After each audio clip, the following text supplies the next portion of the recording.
Hi everyone, this is a video about how to approach junctions and which gear you should be in, which therefore means we need to talk about open and closed junctions. It's just a fancy way of saying that you can see or you can't see. Open means you can see, there's a possibility of using second if it's safe enough. Closed means you can't see. A closed junction could be closed because there's houses in the way, bushes in the way, people in the way, parked cars in the way. Yeah, it could be anything that's in the way. A closed junction means that you can't see to the left and the right on approach. You'll be able to see in front of you, so like this blue car, for example, and the houses ahead. Yeah, you can see that, but you can't see to the left and the right. And because you're on the minor road going through to a major road, you don't have the priority. So you need to create extra time to see if you're safe. You also need to come up slowly so you don't frighten the hell out of the people on the major road. If you come up too quickly, then you'll frighten them. All right. So as you come up to a junction, you need to assess it 10 car lengths early. There's no point in assessing the junction itself when you get to the end of the road. It's too late by then. If you make your assessment at the end of the road, what will happen is you'll be too fast. Say, for instance, you're in a high gear like second or third. If you don't make your assessment until the very, very last minute, what will happen is you'll retain way too much speed. And then when you finally can see, you'll either panic and emergency stop, which puts the person behind you at huge risk, or you'll have so much speed left in the car that you can only safely look to the right, and then you may erroneously pull out because there's nothing on the right, but then there's something on the left because they're overtaking a parked car. Your position would probably be extremely wide or wrong, or just so fast that it panics you. So it is very important that we assess these junctions 10 car lengths before we get to the junction for your safety. So here's some examples of the junctions. Okay, so let's begin. So 10 car lengths away from this T-junction, I'm going to make my assessment. So I'm looking to the left and the right and I can see houses. I cannot see through them, so this is a closed junction. Yes, I can see in front of me, but that's not good enough for my safety, so it's closed. So I'm going mirrors to the right, signal to the right, speed by braking, clutch down into first gear. This creates time for me to see if I'm safe at the junction. It's particularly difficult because of the parked cars, so the slowness is a safer idea as well, in case people are trying to interact with the junction when I'm coming out.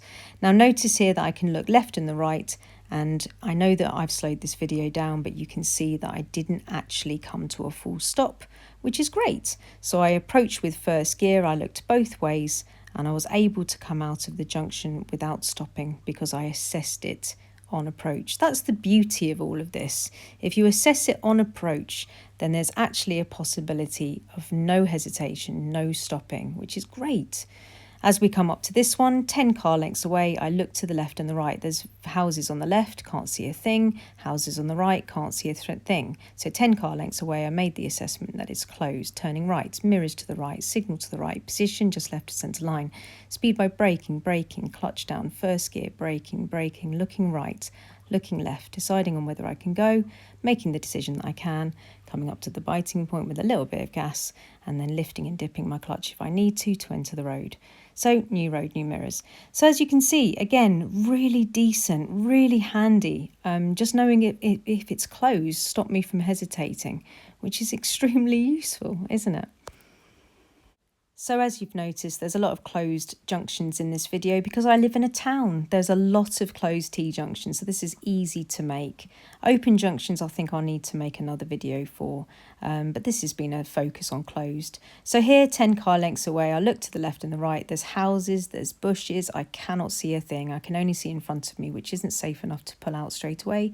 So mirrors left, signal left, speed by braking, clutch down.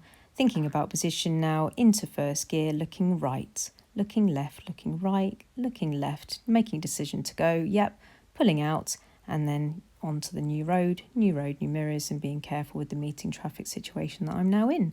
So again, wonderful, yeah? So I'm in a position of being able to stop at those junctions if I needed to. These are, of course, examples of me being able to go without stopping. But of course, if I slow down and I'm that slow and then I see a car, It's easy to stop.